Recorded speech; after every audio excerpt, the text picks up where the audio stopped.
welcome back to KMMA. I'm Andy O. And I'm Khalil Deal. And we're here to bring you our early predictions for the main card of the upcoming fight night, which is number what again? 91? 98. 98, folks. All right, so to open up the card, we have Josh Fremd against Abdul Razak Al-Hassan. Then we got Daniel Rodriguez against Alex Morono. For the next one, we have the only ladies fight on the card, which is Corey McKenna against Julia Pilastri. Then, for the feature fight, we have Grant Dawson against Rafa Garcia. The co-main main event is Brad Tavares against Jung Young Park. And main eventing will be Brandon Royval against Tatsuro Taira. So to open up the card, we got Josh Fremd against Abdul Razak Al-Hassan. Who do you got for us, Real Deal? All right, man, here we go. This fight is going to be a no-brainer for me, man. I am going for Abdul Razak Al-Hassan. This guy is absolutely insane. His physique is crazy. The guy's from Ghana. Very, very, very, very hard puncher. What's good about this guy is that he could also grapple. He's got some skills on the ground too. But mainly, he's a very good boxer, very good on the feet. And Josh Fremd, man, I cannot trust Josh Fremd anymore. Lost 3 out of his last 4 fights. Just recently, he lost to Andre Petrovsky by decision, and then he unanimous decision, and then he got knocked out by Roman Kopylov. He's also been subbed by Tresean Gore. The guy has been fighting in the UFC for a while now, and I don't know. I've just never been that impressed by him. When he got that win against Cedric Dumas, I was pissed off because I had Cedric Dumas in that one. I hope you don't make that mistake. But Cedric Dumas just was not a guy who was very skilled on the ground, especially at that time, and Josh Fremd managed to get a sub on him. He won't be able to do that with Abdul Razak. Abdul Razak's got very good judo, and he's also very good on the ground, so I don't think he'll be able to get Abdul on the ground that easily. But the power is in the boxing and the striking for Abdul. One punch on Josh Fremd's weak ass chin, and it should be game over and lights out. Even though I know that he's getting up there in age at almost 40 years old, Abdul doesn't look it. He looks young. He still fights like he's young. And Josh Fremd's just been going on the downhill. He's been on a slump lately. I just don't trust Josh Fremd. I don't think he's that good. I think Abdul is just a way better striker. And if Josh Fremd can't take down Abdul, he's going to have a very hard time in the cage, and he's going to get clipped. So I got Abdul Razak Al-Hassan winning by knockout. I don't think it's going to be very, very difficult for him to get the knockout. That's my pick here. What about you, Andy O? I got to go with Al-Hassan also. I agree that he doesn't look his age. He still moves around well. He still has that intensity. Fremd, man, he really disappointed me against Andre Petrovsky down there. Didn't know what to do when he was on the ground. Didn't try to get up. Couldn't stop the takedowns. This guy overall, to me, is average at best. And he only beats, like, the worst guys, if you look back. I think his best wins was Pickens or something like that. Yeah, Jamie Pickett and Cedric Dumas. Like, come on here. I know you still have a sliver of respect for Dumas's abilities, but come on with Pickens, Al-Hassan, way more power, especially early, and he doesn't gas as much as I think he would. So I got to hand it to him there. I think his takedown defense will hold up at the beginning especially, and I think that should be enough to beat Josh Fremd. I think Fremd's length will land him a shot or two, but he's got to follow that up with some takedowns or attempt some takedowns. I don't think he's going to have much success there. Give me Al-Hassan by knockout or decision. Nice. And Al-Hassan was beating the shit out of Cody Brundage in that last fight. The reason why that fight ended up being a no contest was because Cody Brundage, he wouldn't stop trying to go for Abdul, try to take him down and go for his leg.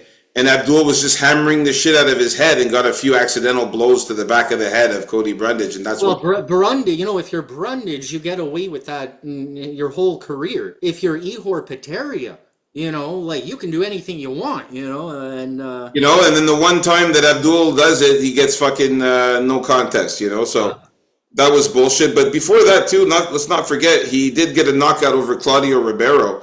That was not too long ago, a year and 8 months ago. That was a very good fight.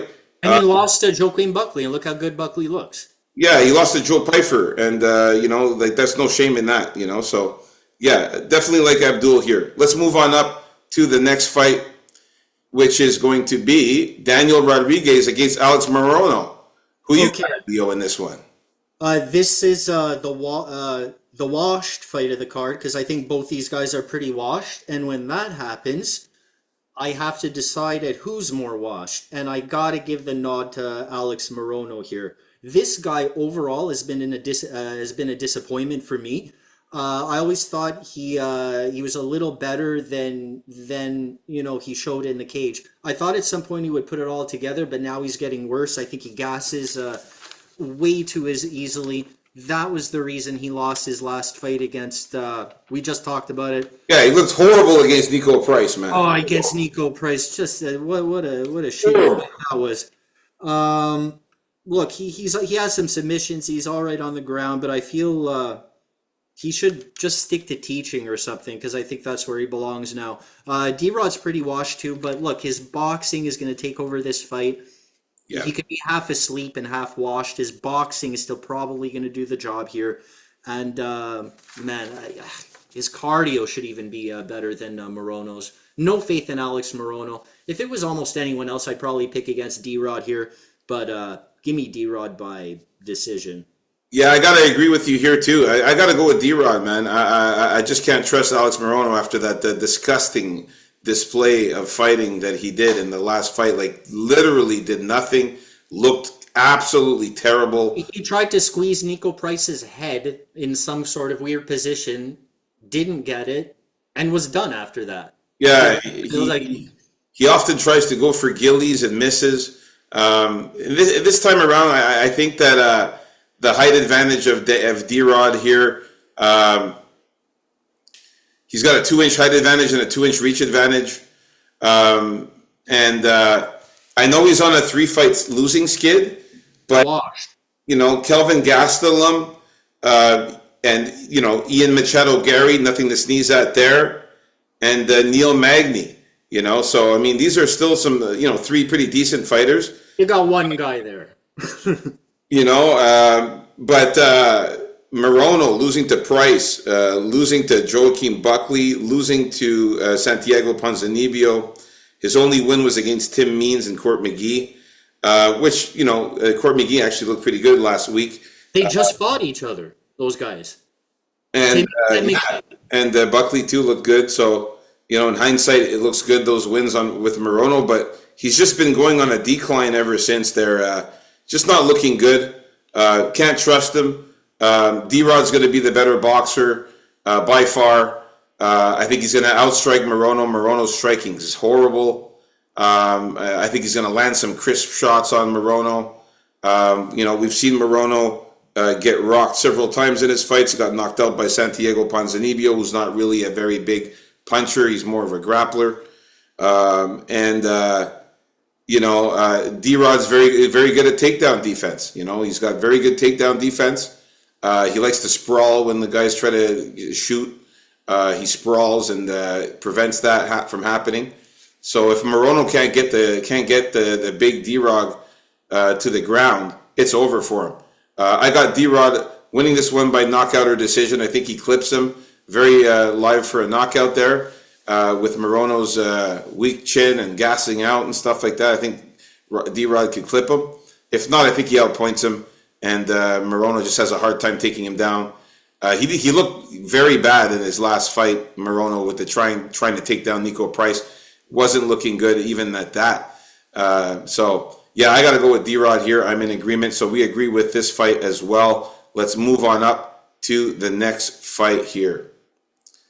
We got Corey McKenna versus Julia Palastri the only woman fight in this one. Who you got? No, that's my turn. Yeah, for Yeah. this one here, man, you know, I got to go with Julia Pilastri, man. She's just, she's been looking really, really good. Corey McKenna, sometimes, she does things a little too late. For example, when she was fighting against Jacqueline Amorim, she was supposed to take her down, didn't do it until like towards the end of the third round, I believe it was. Very, very late, she started trying to take her down, but then she ended up getting submitted. Hasn't really been looking that good, Corey McKenna. She did get a win against Cheyenne Vilsmus by unanimous decision, and Miranda Granger. But I mean, she's fighting some really poor level fighters here. Lost to Elise Reed, beat Kay Hansen. I mean, these are really low level fighters here, man. I like that Julia's going to have a 4.5-inch reach advantage. She's also going to have, she'll be 1 inch shorter. They're both around the same age. Pilastri lost to Josephine Knudsen in her last fight, but prior to that was doing really good in the Contender Series, getting a lot of submissions and knockouts in the Contender Series there. Julia Pilastri is very, very good on the ground, so Corey McKenna is going to have a hard time taking her down. I don't even think she gets her down because Julia, we've seen her be able to do some reverses. When people try to take her down, she can reverse on the ground. Very good. She's got very good ground game. She's got jiu-jitsu. She's got some subs in there, and her striking is good too. Corey McKenna looks kind of choppy out there, not very crispy when she's striking, kind of all over the place. And doesn't do what she's supposed to do, which is, use her wrestling and grappling most of the time. When she's supposed to do it, she doesn't do it. And in this case, she's fighting another grappler wrestler who's also good on the ground. So I got Julia Pilastri winning this one. We got a fighter named Psycho and a fighter named Poppins. I'm going for Psycho here. Let's go, Julia. What can I add to that here? Except that they're both shitty. Pilastri's probably a little better at grappling. McKenna's not that good. Pilastri will have the reach advantage. Yeah. McKenna's all right on the ground, but makes too many mistakes. This is going to be a very bad fight. And Pilastri, I see getting the win if she stays more safe, because I think her decision making is a little better. As you mentioned, because McKenna's just doesn't seem to make the right decisions in there on the feet or really on the ground, or should I really try for the takedowns or keep it on the feet more? It's possible that McKenna may have more heart than Pilastri, and a little more grit, but I don't think that's going to be enough to get the win here. Either way, I'm probably going to stay away from this fight. 1-800-GAMBLER probably. The only thing that's a bit nerve-wracking is the fact that Julia is taking this fight on short notice. But she just fought 3 months ago, so it's not that bad. She fought against, as Josephine Knudsen, as I said. Coming in on short notice is the only thing that worries me a bit about Julia. But I think she's in good shape. I think she's, in good enough fighting shape to be able to beat a Corey McKenna here. Yeah, I think so. All right, let's move on up to the next fight here. We got Grant Dawson against Rafa Garcia, man. Who you got here, Andy? I'm going to be rolling with Grant Dawson here. Oh, yeah. Yeah. Let's see here. Grant Dawson, man. Rafa Garcia isn't that bad. Like, I like his grit. I like his toughness. He will try to work the grappling himself, but we're talking against just a great grappler. It's a different level of grappling here. What Grant Dawson will do is get him down once per round, and if it lasts till the end, but I think all he needs is one takedown to keep it down there if he wanted to. And maybe to Rafa's detriment, he's going to get up at some point, regardless of what position of the cage they're in, and he's going to give up his back. And that's one thing that Dawson does maybe better than most people, actually, is just get that back, man. And so I picture maybe a backpack guillotine when Rafa Garcia gives up his back. Yeah, like that. Yeah, Grant Dawson had that hiccup there where he looked like he was on drugs, man, again in the main event not that long ago. If you remember who that was against. In the main event, you mean Yeah, against Bobby Green, was it? Or against Bobby Green, man. If you remember, he came down to this wacky music. He had a faraway look in his eyes, and right away I can tell it wasn't going to look good. And Bobby Green, man, like knocked him out in the first round right away. But that's a real hiccup here, and I think that was pretty fluky. I don't it think was? I don't think Rafa Garcia is going to do that for him. If anything, it was a wake up call for Grant Dawson. I expect him, just like he did last time against Selecki. Like Selecki put up a good fight. They were grappling all over the place, but he toughed it out, right? And I feel he'll do the same with Garcia here. So give me Dawson by sub. Yeah, he looked amazing against Joe Solecki in that last fight there, man. And he's going to have a 3-inch height advantage, Grant Dawson, and also a 2-inch reach advantage. Rafa Garcia, man, who's he really beaten, man? Nathan Levy, Jesse Ronson. His best fight was against Drakkar Klose, where he lost. Beat Mahashati Hayaser, who sucks, and beat an old Clay Guida. So Yeah, Clay Guida was taking him down, I think. yeah, Like Dawson's going to be able to take you down. oh yeah. I mean, Dawson's fought other than Jared Gordon. He's fought Mark Madsen, the Olympic wrestler, Damir Ismagulov, Bobby Green, Joe Solecki. So I think he's fought the better fighters. Grant Dawson's a way better wrestler, way better grappler. He's relentless with the subs. With the takedowns. Relentless with the wrestling and grappling. He never stops. He keeps latching onto you, wears you down, breaks you, and that's what he's going to do to Rafa. Rafa gasses out very easily as well. I just like the fact that Grant Dawson is going to be bigger than Rafa in there.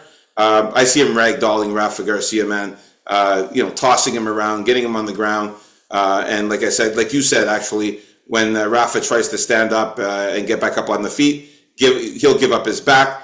Dawson will get the rear naked choke and jump on his back. So no brainer. I'm not going to talk too much more about this one. I got Grant Dawson winning by submission or decision.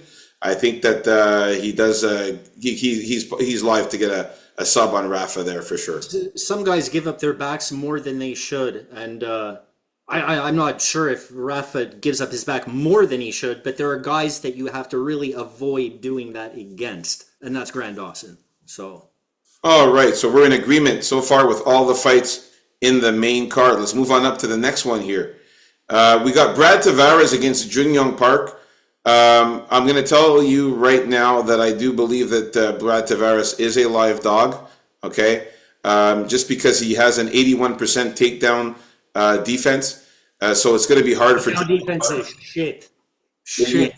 What? His takedown defense is no good anymore. Well, it's 81%. Still pretty... Yeah, but that's in the past. Everyone always keeps on talking about it. In the past, yeah, maybe his first 10 fights. His defense, takedown defense, is not nearly as good as it used to be, man. I'm telling you right now. But even if it's good, okay, I still think Jun Young Park gets the win here. And the reason why I think he gets the win, Yeah. not because of the takedowns. It's going to be because of the power punches. That's because of the striking. Brad Tavares' chin has let him go, man. Last fight, he got knocked out by RoboCop. Bad knockout there. He also got knocked out by Bruno Silva. And Dricus du Plessis almost knocked him out, rocked him at one part in that fight, and he lost by unanimous decision. He was only able to beat Chris Weidman and Omari Akhmedov, so he's beating really not the best of fighters when he actually wins. Jun Young Park has been on a tear lately, beat Eric Anders, beat Joseph Holmes, beat Dennis Tululin, and Albert Duraev. Took a loss to Andre Muniz, but it was a split decision. Some people said that Jun Young Park won that one. It was very, very close. And Andre Muniz is nothing to sneeze at either. Very, very high-level fighter there with regards to submissions and grappling. Jun Young Park, I feel like this guy, if he does manage to get Brad Tavares down, he's going to win for sure. Even if he doesn't, I think he stays on the feet and clips him. I think he's got harder punches, better striking. I think he moves around quicker. Brad Tavares is not bad, but he likes to clinch up. He doesn't really hit with any power. Brad Tavares. He's a guy who normally wins by decision. If you look at his wins there, out of his 20 wins, you'll see that Brad Tavares, most of his wins are coming by decision. You see, he's got 5 knockouts, 2 subs, and 13 decisions. So, like I said, he's more of a guy who wins by decision, outpointing guys with the striking, but never causing any damage or having any power in his punches. So Jung Young Park's got more power. He's got more damage. He can inflict more damage. He's got the grappling advantage, the wrestling advantage. So I think that he's going to have a good shot here at getting the win, just based on his power, his strikes, and his determination. He goes out there and he fights for your money. He tries hard. He doesn't fuck around. He goes in there and he really fights a good fight. So I think the Iron Turtle can get the win on Brad Tavares here. I am going to say that Brad Tavares is a good dog, but Brad Tavares by decision prop bet looks like a good little sprinkle there, but the pick is going to be Jung Young Park to win this one. I say he knocks out Brad Tavares, man. I think he's going to clip him. Yeah, my pick is Tavares. Park. Also, I don't think Tavares has good takedown defense anymore. I think he's taken a lot of damage. I think it's caught up to him. I don't think he can beat anybody good anymore. And I think Park's the level of opposition that he's not going to beat. So I just think Jung Young Park's fought better fighters too. I think he's going to, throughout their career, I don't know, probably, I don't think so. Because lately, as of late. Yeah, as of late, yeah. Either way, Tavares ain't beating anyone anymore. I think he is going to get him down. I think he does have more power, like you mentioned, and I think he's going to ground and pound him at some point and just put him away. So I'm calling Jung Young Park the Iron Turtle by ground and pound early in the third round. And I don't care how many times Dominic Cruz says, "Oh, just look at how he winds up that punch. He just looks like a good fighter. Look at him try to line up that punch that's coming." Now, the punch may never come, but he looks damn dangerous, right? That's what Dominic Cruz was saying the whole fight while Tavares was getting beaten up. I forget, maybe Bruno Silva. Anyway, yeah, Park by ground and pound knockout here. Yeah, and the fact that he's been knocked out 5 times out of his 9 losses, I can see Young Park getting a knockout here. I think his chin on Tavares is very, very weak. And that was the 3 recent knockouts. Hey, this guy used to be known as having a tough chin, Tavares. Not really anymore, eh? Exactly. So yeah, we're in agreement here. Jung Young Park is the pick.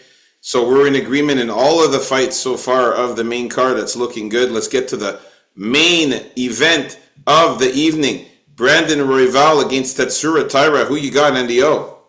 Okay, this one, I put a little thought on the dangerous Royval, but I have to go with Tatsuro Taira here in the main event slot. It's his time, I feel. He's going to want to put up an excellent performance. With Royval, I like Royval. He's one of the more fun fighters to watch. His striking should be better than Taira's overall, but when it comes to the wrestling and the takedowns and the overall grappling, Taira just wins everywhere.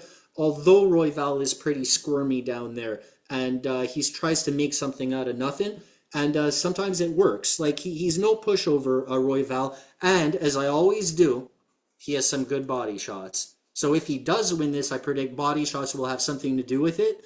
Taira himself doesn't throw many body shots, but he's very, very good at positioning, awareness, whether it's on the feet or on the ground. And I think he's also stronger than Brandon Royval. So in this, his scrambles may be a good thing half the time, but they could also be to his detriment, because he'll leave himself open up to some kind of snatch by Taira and wind up in a very bad position as far as a sub may go. But anyhow, give me Taira by decision. I got his. Knockout or decision. Okay, you're not feeling the sub for him, Um, man. Tatsuro Taira's got some serious it's subs, man. hard. I know, man. It's yeah. Maybe we'll go with knockout or sub. Yeah, that's what I was thinking. One thing to note: 8 year difference in age. We're talking 24 years old, Tatsuro Taira, man. Don't forget though, 22-year-old Royval. don't forget 32 is like your prime age. If anything, Tyra is too young. Yeah, but Val is right at his like the peak here, as it should be. You know what I mean? I still think this young dude is good, man. There's going to be a 2 inch height advantage for Royval, but there's no reach advantage for anyone. I like Tyra, man, who's been on a tear lately, beating CJ Vergara by submission, beating Jesus Aguilar by submission, Edgar Chairez by unanimous decision, Carlos Hernandez by knockout, Alex Perez by knockout. Alex Perez, man, this is one of the top guys in the division. Alex Perez is a serious grappler and wrestler, and this guy's very, very good. Yeah, he was. I predicted Perez to win that fight, and he was on his way to winning that fight actually against Tyra.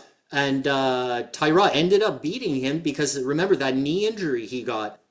But even I gotta say, it was really good positioning by Tyra that ended up hurting Perez's leg in that sequence. So I'm not gonna cry and say it was a fluke, although sometimes it could be seen that way because Matt Perez was a good dog. I was making good money that night. But it really was because of Tyra's like excellent positioning and awareness. I have to say that Brandon Royval is going to make the dogs list. He is a very live dog. But Tatsuro Taira, man, this guy's getting better on the feet lately. He's striking is better. It looks a lot. He's improving all the time. This young fighter. Every time he goes out there, he looks better. Use some more body shots, man. Even like strikes to the body. You know that would help him. I think that his striking is actually. I actually give a slight edge to Taira for his striking. I think his striking is a little bit better than Royval. Now on the ground, Royval has to be very careful. He does not want to be trying to fool around too much on the ground and roll around too much because Tatsuro Taira's submissions is absolutely high level. You see, man, but he has to, I feel, to have a chance. You know what I mean? He's going to have to be like that to give him a chance to win. But at the same time, yeah, it's going to be like in his way. It could present a lot of opportunities for Tyra. It's hard. Yeah. Now, out of the record of 16-0, half of those wins are by submission for Tyra. 5 knockouts, 7 subs, 4 decisions. Almost half. I mean, Tyra is serious, man, on the ground. Like, I don't think that people understand the high level of jiu-jitsu that Tyra actually has. Brandon Royval makes one mistake, it's over. If he fools around too much on the ground, Tatsuro Taira, we've seen him being able to get some good submissions. Like when he got the submission on CJ Vergara, he ended up landing an armbar. He's got all kinds of different submissions: arm bars, knee bars, leg submissions, triangles, arm bars. Like it's crazy what he does. So I wouldn't mess around too much. If I was Brandon Royval on the ground, I would try to keep the fight standing and try to land some punches. But I think Tatsuro Taira, even in a boxing match, he's pretty good. So I'm going to go with Tatsuro Taira to win by a knockout or submission.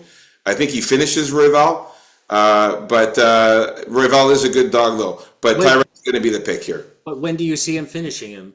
It's going to be probably in the first or second round for Taira. I think he's going to have to get an early finish when Royval is dry, because if it gets later on in the rounds, I mean, this is going to be a 5-round fight. I say first, second, or third round submission win for Taira, or if not, he wins or he gets a knockout or something on Royval. Okay, I'm going to call a round 2 knockout or sub for Taira. And there you have it, folks. Our early predictions for the main card. Everyone, don't forget to like and subscribe. Get that algorithm going, as my boy says. Yeah, leave a comment for the algorithm. We don't care what you put, man. Just leave a message for us, man. Tell us who you like. Any comment will do. And stay tuned for Friday's show, where we talk about the final predictions, thoughts, and face-offs, and also our official bets.